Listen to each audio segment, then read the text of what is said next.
Earth girls are easy. Let's just let that title sink in for a while. Like, really let that simmer in for a second.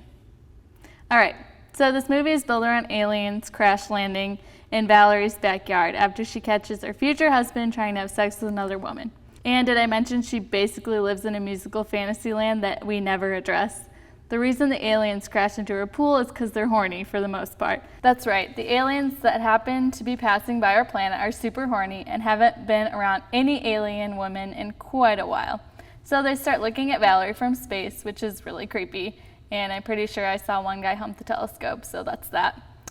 They start fighting over who gets a chance to look next, and then they end up crashing.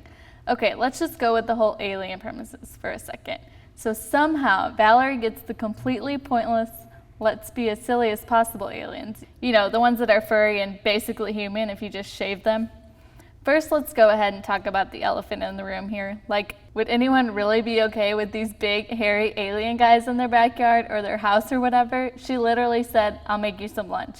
Anyway, so she gets from her house to the hair and nail salon where she works with these 3 big hairy things, and no one seems to notice. And now we get to the shaving. Oh my God, the shaving. First, how thick has this hair got to be? Pretty thick, right? And like everywhere, and I'm not sure if it's ever been all the way off before. Have you ever seen like a shaved dog before? They look weak and helpless most of the time. And sometimes the shaved area is a little irritated. When they're done, they just look as if they've never had hair all over their bodies before, like no stubble or anything. And what's the first thing they do?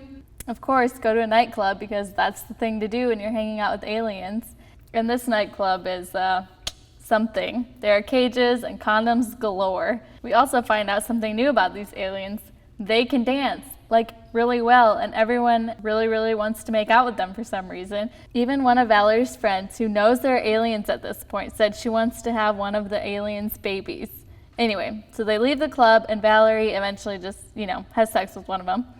They also have some kind of love touch thing that makes these people feel like they're on ecstasy and fall in love.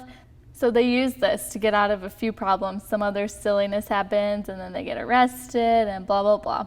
And then at the hospital, some weird thing where they all know how to make sound effects. Anyway, it all comes to a head with Valerie's ex coming back and asking her to run away and marry him. And she says yes, but then she changes her mind and flies away with the aliens. The end.